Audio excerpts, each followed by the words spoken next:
Kung may asawa ka na, huwag kang makikipagkaibigan sa pwede kang ma-inlove.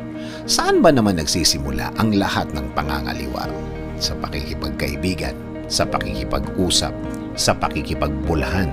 Hanggang hindi mo na namalayan, nagiging close na kayo. Nagiging close na kayo. Hindi na lang kayo friends, close friends na kayo. Alam mo naman siguro kung ano ang meaning ng close friend. Noong una, na ikukwento mo pa sa asawa mo na nagkukwentuhan kayo. Pero yung mga sumunod, hindi na.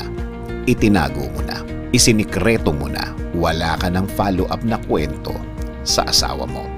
Dahil may guilt ng kasama ang ginagawa mo. And yes, alam mong mali. Pero, sige ka pa rin. Since na nagja-jive kayo, nagkakasundo kayo sa mga bagay-bagay sa buhay, ang dating